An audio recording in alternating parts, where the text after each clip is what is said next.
Desde os hinos congregacionais, o alvo, a vida eterna, o céu, para que a gente consiga realmente estar firme em conformidade com essa salvação, porque nós bem sabemos, uma vez salvo, sempre salvo?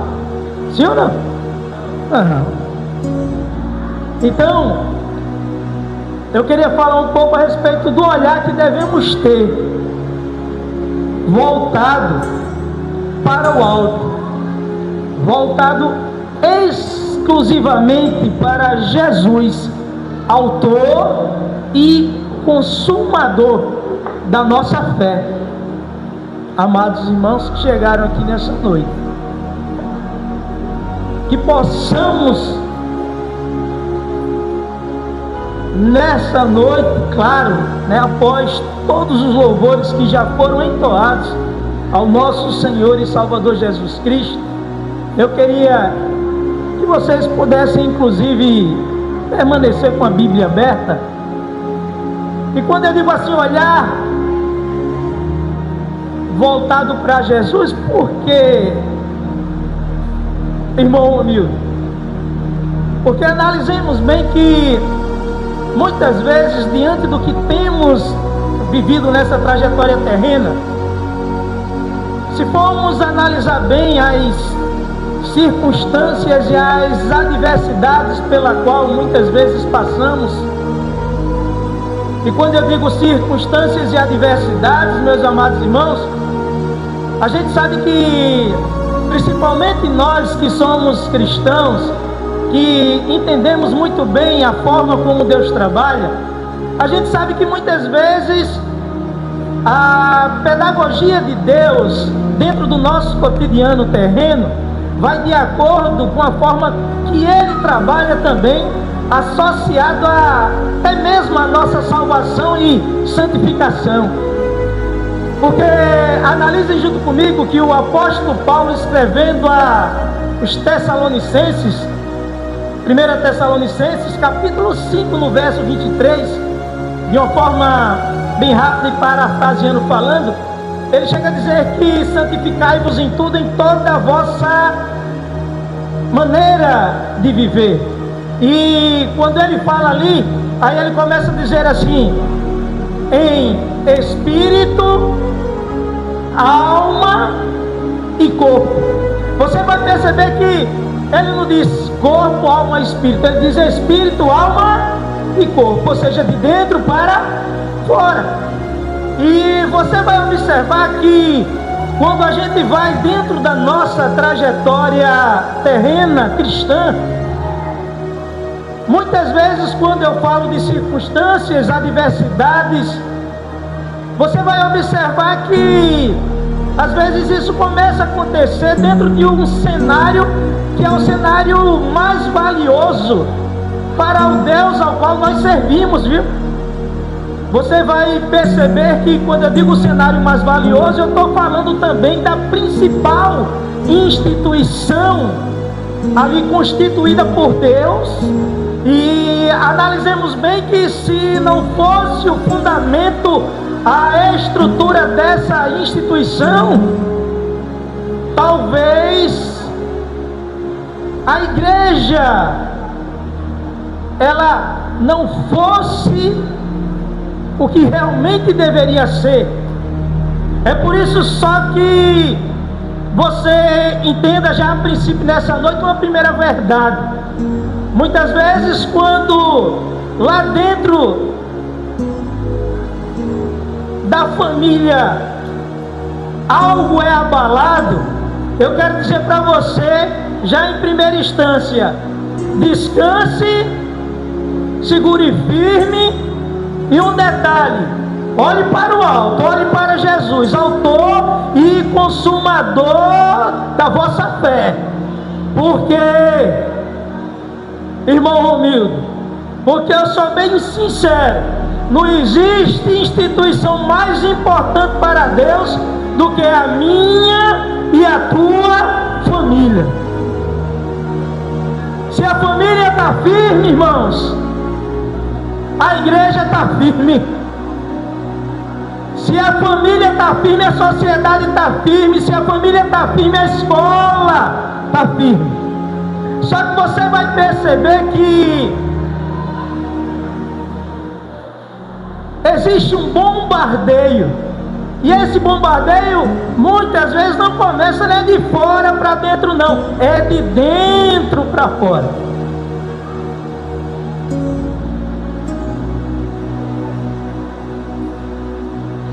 Mas, irmão Mildo,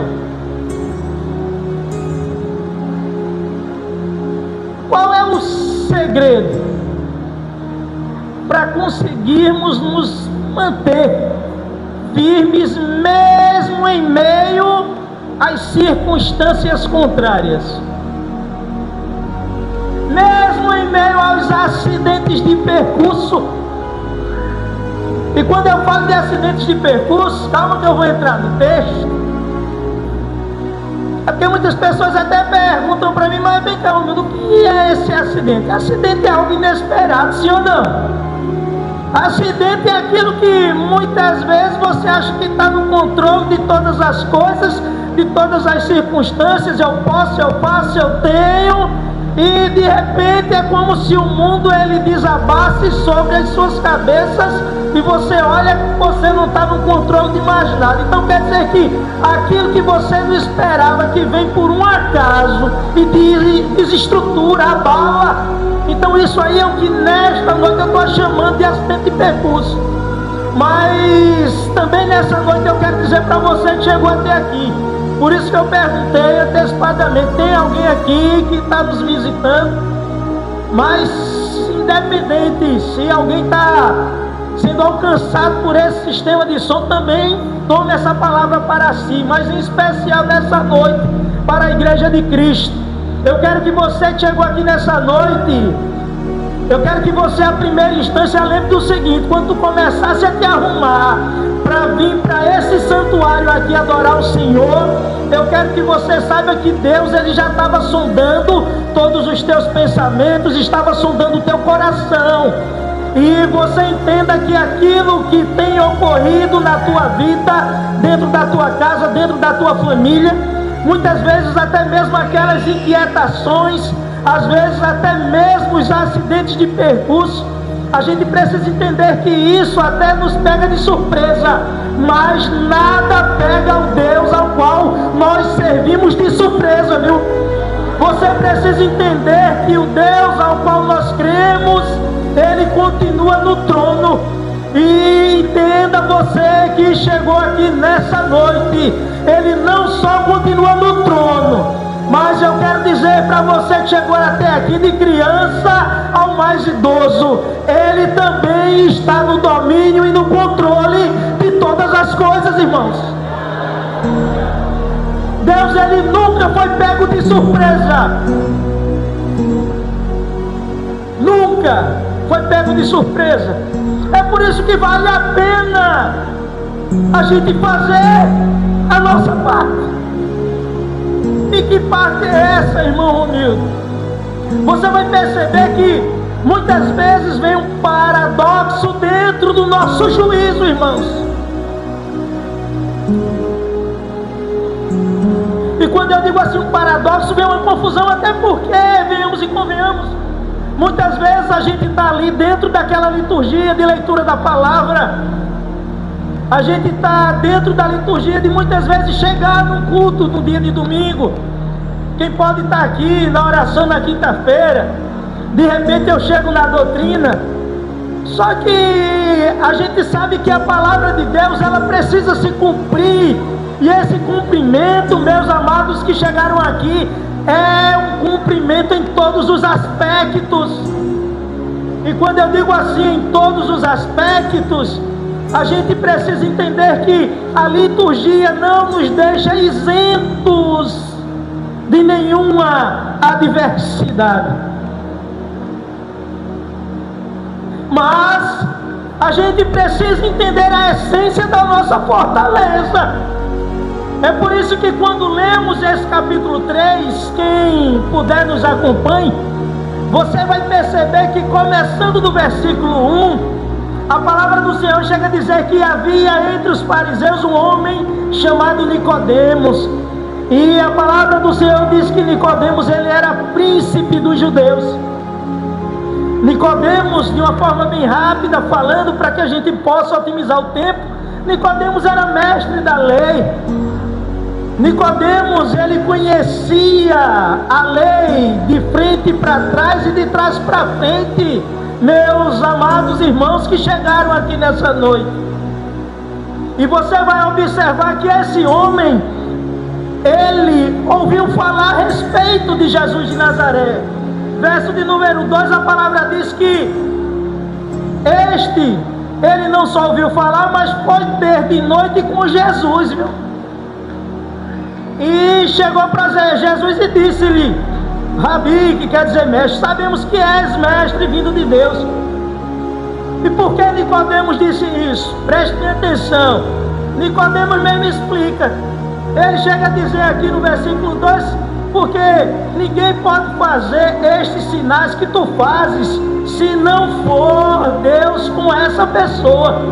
Então é como se Nicodemos, mesmo entendendo muito da Bíblia, mas ele viu os sinais que Jesus fazia, meus amados, e disse assim: olha, Jesus, eu sei que tu és mestre, olha, eu vim aqui conversar contigo, e eu sei que tu és mestre, porque não tem como uma pessoa fazer o que tu faz, esses sinais, prodígio, maravilha, se Deus não for com ele.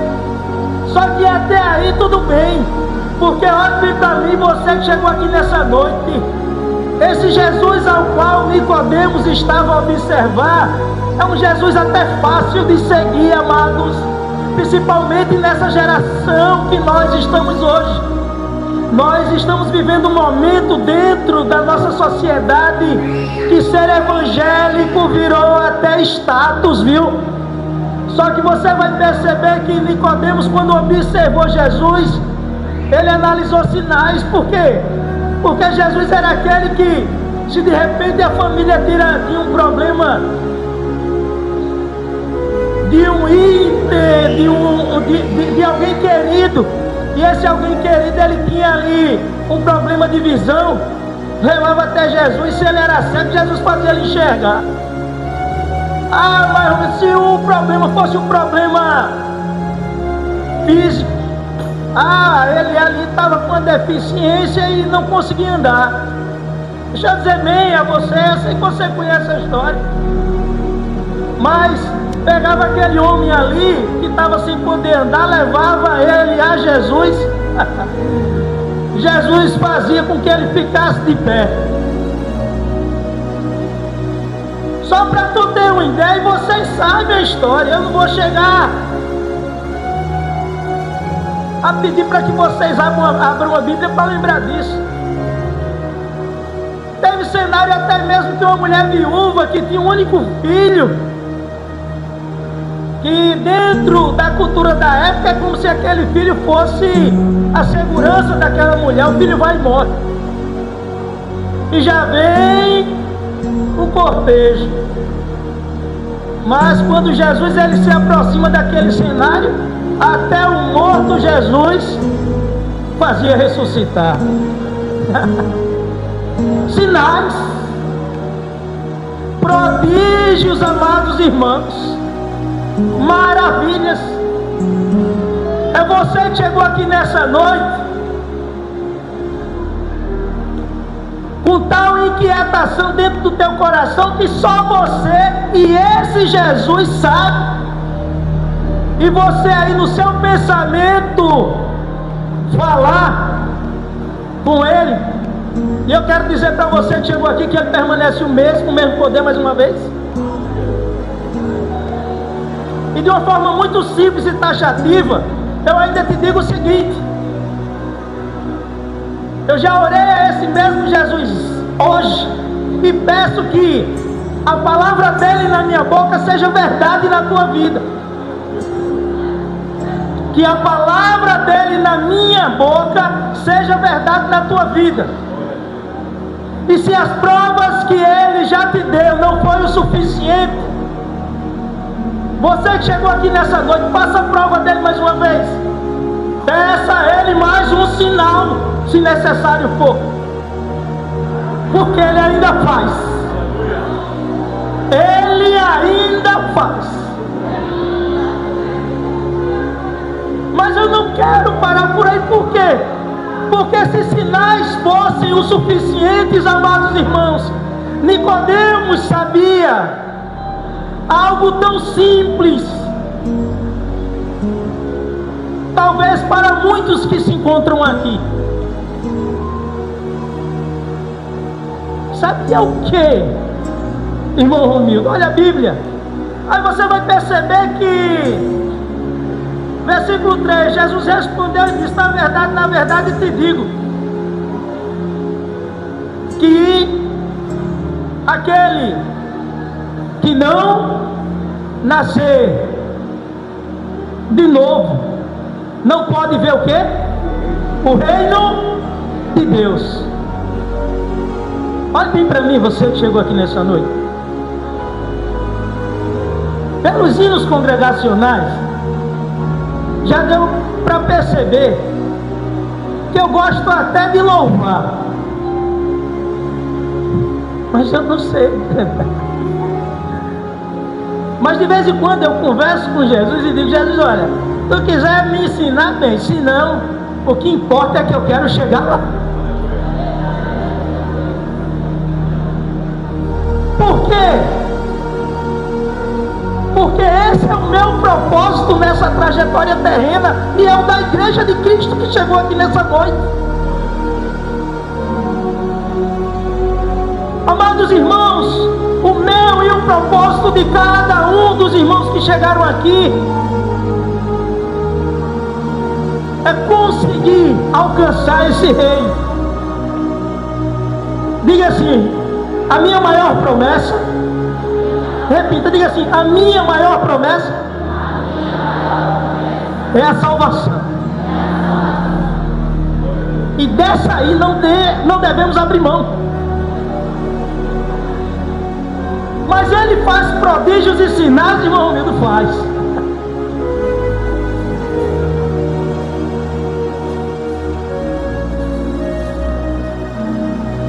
A mão dele ainda não encurtou.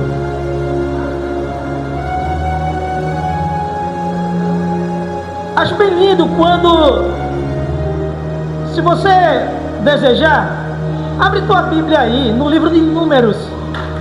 Números.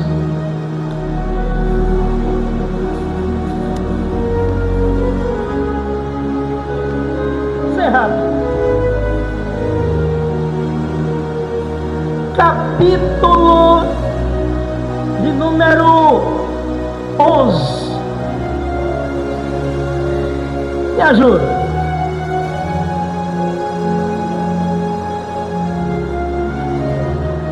Números, capítulo de número 11.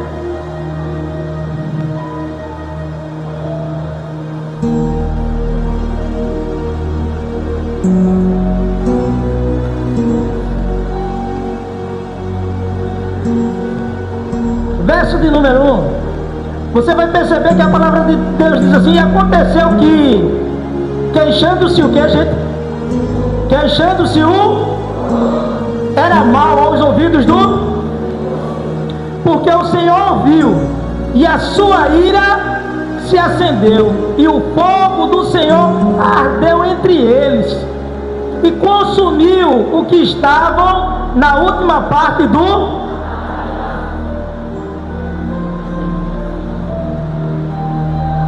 Quem era que estava queixando-se? O povo. Essa queixa aqui, amados irmãos, fala justamente de um momento em que, depois de Deus libertar o povo escolhido por Ele, a nação de Israel do Egito, você vai perceber que no caminho do deserto, Deus Ele cuidou de uma forma muito excelente daquele povo. E Deus Ele cuidou de uma forma tão excelente que nós analisamos à luz da Bíblia que nada faltou. Mas chega um momento, se a gente começar a analisar O próprio capítulo 11 vai lá para o verso de número 5. Esse povo, ele começa a observar as circunstâncias e é como se dentro do coração dele ou deles, eles achassem que Deus, ele não tinha poder suficiente de fazer tudo aquilo que estava prometendo.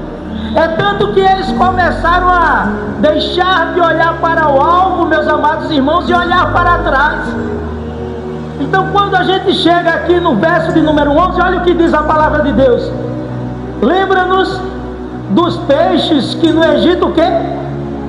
No Egito o quê, irmão? Comíamos de quê? De graça. E dos pepinos e dos melões e dos porros e das cebolas e dos alhos. Igreja do Senhor, olhe bem para cá. Estou indo para a etapa final, para não ultrapassarmos. Toda a igreja sabe bem que quando Deus, ele levantou Moisés para libertar o povo do Egito, a nação de Israel estava sendo oprimida, meus amados irmãos. Mas você vai perceber que quando Deus tira eles do Egito, que eles começam a caminhar no deserto.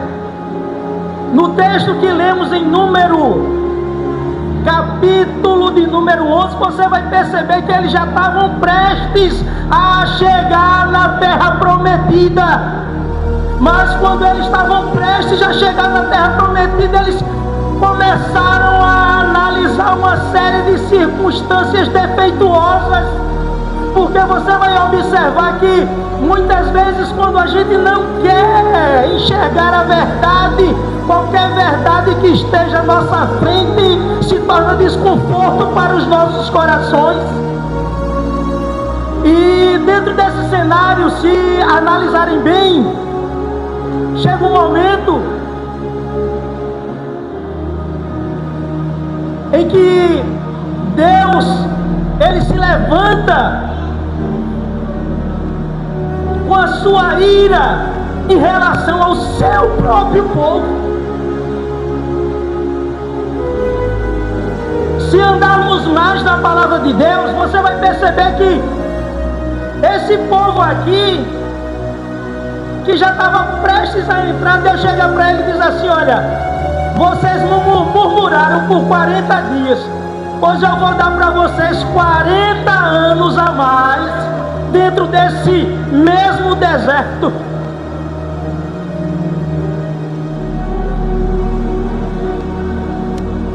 Quando chegamos no verso de número 21, já 37 anos depois, faltando, olha, mais 3 anos para que se cumprisse novamente a entrada do povo de Deus na terra prometida. E o povo, irmão Romildo, passaram a olhar só para o céu, não. Vocês vão perceber que esse mesmo povo começou a analisar uma série de circunstâncias contrárias.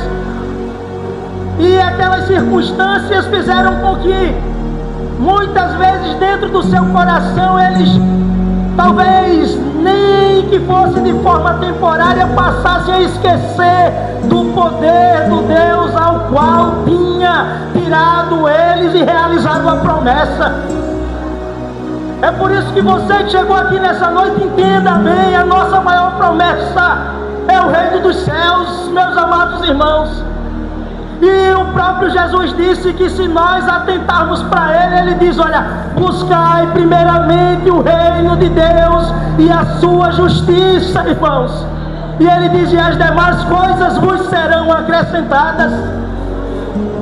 Ah, irmão humilde, então quer dizer que eu preciso cuidar de quê? Cuide bem da sua salvação. Como é que está o teu relacionamento com esse Deus? Se Jesus voltar nesse exato momento, a gente sobe. Quem tem a convicção disso nesse exato momento? Meus amados irmãos que chegaram aqui nessa noite, só há 2 caminhos, só há 2 portas. E a própria palavra de Deus diz: existe uma porta larga, mas a palavra do Senhor também diz que existe a porta estreita. A porta estreita é a porta que nos leva a uma vida eterna. Mas deixa eu dizer, a porta larga também, ela nos leva a uma vida eterna, irmãos. Só que a escolha da vida eterna nós precisamos fazer na trajetória dessa vida. Então, criança, jovem, adolescente, qual é a vida eterna que eu quero ter? Passando pela larga ou pela estreita, as duas te levam à vida eterna. Mas uma vida eterna de sofrimento, irmãos, mas a outra vida eterna de alegria, gozo e paz ao lado do nosso Salvador.